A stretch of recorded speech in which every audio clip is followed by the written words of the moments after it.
Ya, oke, Bapak Nurholis. Izin sebentar Bu, lagi nyiapin foldernya untuk record nih Bu. Ya,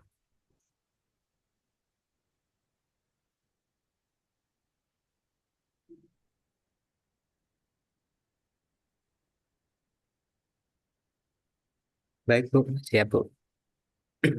Baik, oke.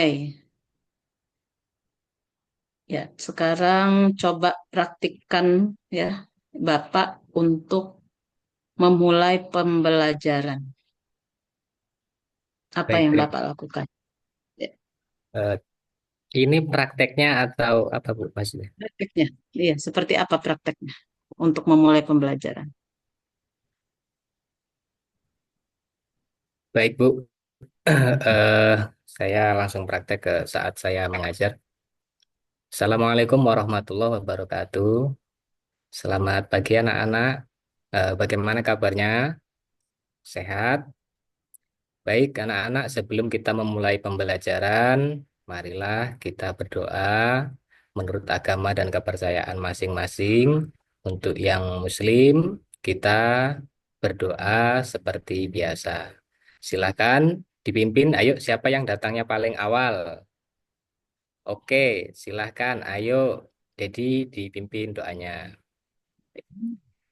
Baik, terima kasih. Kenapa kita harus berdoa, anak-anak? Karena segala sesuatu akan sangat utama ketika kita awali dengan berdoa. Baik, eh, sebelumnya Bapak akan absen dulu kehadiran kalian, absen, Alfa, Dedi, dan lain sebagainya. Kemudian selanjutnya, maaf ini Bu, saya kayak orang menerangkan ini. Baik, anak-anak, eh, materi kita hari ini belajar tentang menyayangi anak yatim. Sebelumnya saya akan tanya dulu nih, anak-anak siapa yang sudah tahu tentang pengertian anak yatim? Oke. Ada yang pernah membantu temannya? Oke, bagus. Bantuannya dalam bentuk apa? Oke.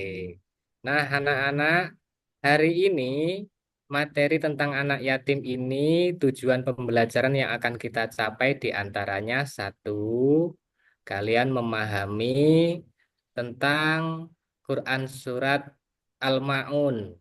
Ini nanti ada kaitannya dengan tentang kita menyayangi anak yatim. Kemudian yang kedua, kalian bisa membaca Quran surat Al-Ma'un dengan baik dan benar, yaitu membaca sesuai dengan makhrajul huruf dan tajwidnya. Kemudian kalian bisa menghubungkan ayat yang berkaitan dengan materi kita hari ini. Yang selanjutnya, kalian bisa menerapkan pesan-pesan yang terkandung dalam Quran Surat Al-Ma'un dengan kehidupan kita sehari-hari di rumah. Baik, anak-anak, ayo sekarang kita bersama-sama terlebih dahulu membaca Quran Surat Al-Ma'un. Baik, cukup. Terima kasih Pak Nurholis. Ya, Oke, begitu ya. Jadi awalan untuk masuk pada pembelajaran. Nah, tadi Bapak memberikan beberapa pertanyaan. Apa ya, Bu. maksud dan tujuan Bapak memberikan pertanyaan itu, Pak? Itu sebagai pertanyaan pemantik, Bu. Jadi sebelum Mm-mm. saya menjelaskan atau melakukan eksplorasi terhadap materi yang akan saya sampaikan, saya berikan pertanyaan pemantik kepada anak-anak. Baru setelah itu Oke, saya menyampaikan tujuan pembelajaran yang akan dicapai pada materi yang akan saya sampaikan. baik, terima kasih. Nah, masuk dalam kegiatan inti, ya. Jadi kan Bapak bisa menggunakan berbagai macam strategi. Strategi juga nanti dibantu dengan penggunaan media. Ada media itu bisa media konvensional ataupun media yang sudah menggunakan dengan teknologi saat ini. Nah, coba ceritakan untuk media yang Bapak gunakan terkait dengan eh, materi yang akan Bapak ajarkan? Baik, Bu. Saya menggunakan perpaduan materi konvensional dan juga teknologi. Tetapi saya lebih menitik beratkan pada media teknologi. Kalau media konvensional, saya biasanya menggunakan LKS atau buku cetak. Kemudian saat saya menyampaikan materi ini, saya memadukan dengan teknologi berupa PPT. Itu Hmm. biasanya begitu. Saya menyampaikan materinya, baik itu bacaan Qurannya maupun penjelasan materinya, itu saya sampaikan melalui PPT. Baru nanti di akhir itu kalau sarana prasarana memadai, Bu, biasanya di tempat kami itu yang sulit kan kadang-kadang jaringan. Kalau Hmm. jaringannya memadai itu biasanya nanti di akhir itu LKPD-nya saya sertakan melalui Google Form atau Quizzes. Itu begitu, Bu. Hmm. Baik ya. Jadi eh, baik media konvensional ataupun eh, media digital itu tetap digunakan ya Pak ya. Iya, Bu. Oke. Nah, selanjutnya tentang eh, bagaimana Bapak mengintegrasikan keterampilan berpikir si peserta didik ya. Baik itu berpikir secara kritis, kreatif, dan juga reflektif. Apa yang Bapak lakukan terkait ini? Biasanya saya menggunakan metode diskusi, Bu. Nah, di dalam diskusi Hmm. itu, anak-anak itu saya memberikan arahan supaya anak itu tidak pasif. Maka biasanya jawabannya, misalkan kelompok itu terdiri dari 4 anak, maka saya memberikan clue itu bahwasanya jawabannya harus 4. Nah, jadi Hmm. masing-masing anak untuk memberikan pendapat. Nah, itu cara saya untuk memancing mereka agar aktif. Kemudian, biar mereka itu berpikir kritis, saya akan memberikan contoh jawaban yang mendekati dengan realita di lingkungan. Sehingga anak Hmm. ketika dia memberikan jawaban, dia langsung paham, Bu. Oh, ini kira-kira seperti di kejadian nyata. Nah, seperti itu biasanya begitu. Hmm. Atau saya memberikan gambaran, memberikan contoh pada masa lampau yang sudah pernah terjadi. Nah, itu dia akan dapat menghubungkan dengan keadaan saat ini. Itu biasanya yang saya lakukan seperti itu, Bu. Oke. Ya, selanjutnya kita mengenal ada istilah eh, pengayaan ya Pak ya. Ada pengayaan, kemudian ada juga remedial. Coba jelaskan eh, apa sih yang dimaksud dengan pengayaan dan remedial, kemudian eh, lanjut jelaskan apa yang Bapak lakukan kalau dalam pembelajaran. Baik, Bu. Kalau pengayaan itu lebih menitik beratkan pada pemantapan materi yang sudah dilakukan. Kemudian kalau remedial itu dilakukan khusus bagi siswa yang belum mencapai pada kriteria ketuntasan tujuan pembelajaran. Nah, itu untuk yang siswa remedial itu biasanya diberikan materi tambahan, kemudian diberikan soal-soal yang sesuai dengan kemampuannya agar mencapai pada kriteria ketuntasan tujuan pembelajaran yang diharapkan pada materi tersebut. Itu, Bu. Oke, baik.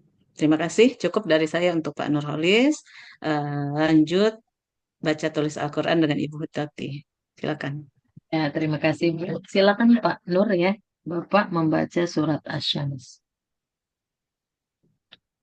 Ya, Bu.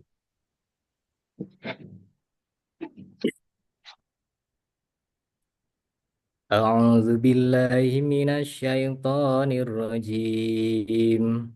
Bismillahirrahmanirrahim. Wasyamsi wadduhaha wal qamari idza talaha wan nahari idza jallaha والليل إذا يغشاها والسماء وما بناها والأرض وما ضحاها ونفس وما سواها فألهمها فجورها وتقواها قد أفلح من زكاها وقد خاب من دساها كذبت ثمود بطغواها إذ انبعث أشقاها فقال لهم رسول الله ناقة الله وسقياها فكذبوه فعقروها فدمدم عليهم ربهم بذنبهم فسواها ولا يخاف عقباها صدق الله العظيم. Ya, baik ya. Untuk Pak Nurholis, bacaan dah sangat baik ya. Tadi cuman saya agak sedikit mendengar itu di ayat ke-8 ya. Tadi hanya di agak terlalu panjang ya. Fa'alhamaha. Jadi mungkin grogi aja ya Pak ya. Nah, mudah-mudahan selalu istiqomah ya membaca Al-Qur'annya. Untuk selanjutnya silakan di share screen. Saya lihat di Google Form Bapak mengumpulkan surat Al-Bayyinah ya. Itu di pembagian materi hari kemarin sebenarnya Al-Bayyinah. Untuk hari ini Iya kan Bu, tadi mm-mm, waktu apa namanya ada perintah untuk mempersiapkan menulis, saya langsung lihatnya yang tugas yang kemarin, makanya langsung saya kirim. Untuk yang mm-mm. ini Asyam ini baru sampai ayat 14 ini Bu. Ya, coba di share yang Asyamas saja Pak. Yang Asyames, Mm-mm. bentar, Bu. Nggak apa-apa Ah, 14 ayat.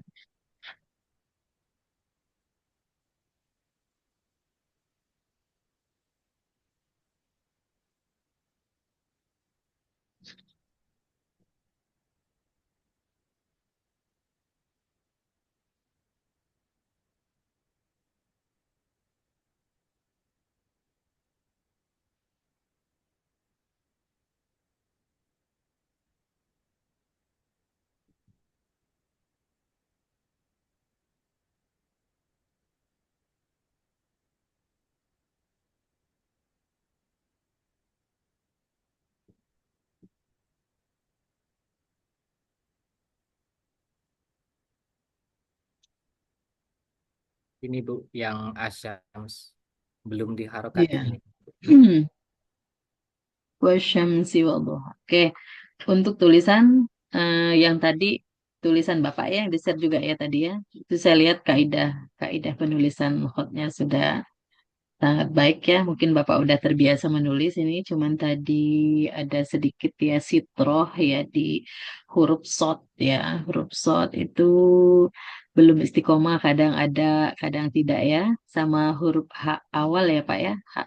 Teknis penulisan huruf H di awal itu mungkin terlalu besar ya. Kalau yang lain sudah sangat baik sekali. Itu saja review dari saya untuk tulisan Pak ya. Semoga lebih baik lagi dan dipertahankan ya. Terima kasih. Sekian saya serahkan kepada Ibu. Baik, cukup untuk ujian atas nama Bapak M. Nurholis. Makasih Bu. Assalamualaikum warahmatullahi wabarakatuh. Waalaikumsalam warahmatullahi wabarakatuh.